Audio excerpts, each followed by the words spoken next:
细汉时，咱厝边有一条溪，阿爸会牵阮行去水尾掠鱼，阿母呢就伫灶骹煮饭，每摆拢煮阮爱吃的咸菜粿。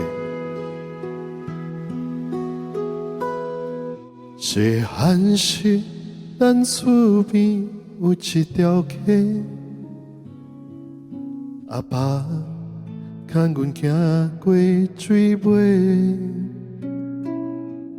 田边青翠，风吹微微，阿母叫阮转来吃饭配菜粿。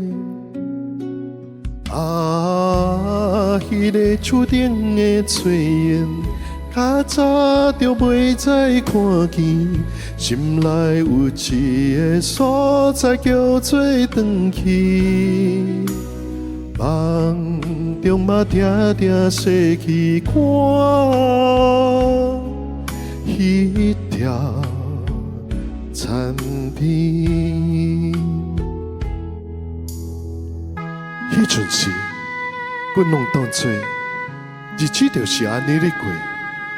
但是人若大汉，就嘛会离开咱的故乡。大汉后搬来城市，流泪找无咱厝边的气味。电话来，阿母讲有闲就转来，我煮你爱食的咸菜粿。咱厝边的槟榔树，你愿咧守护我，风吹来思念着你。我来思乡是这呢听，有小路予我看窗边，想起你穿布衫咧煮菜烧汤。若有一天我老啊，嘛爱回来咱的厝边。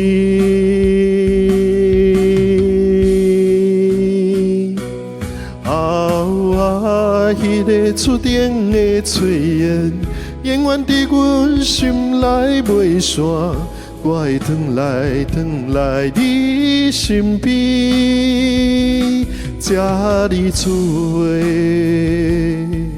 咸菜粿，搁讲一句我爱你。咸菜粿的滋味里，阮刷到今仔日。厝边的树影咧等我转去，阿母啊，若有来世，嘛爱做你的囡仔，咱厝边相依。有人讲，故乡是一碗小小的咸饭。有人讲故乡是厝边迄丛槟榔树，但是对我来讲，故乡就是阿母煮的咸菜粿。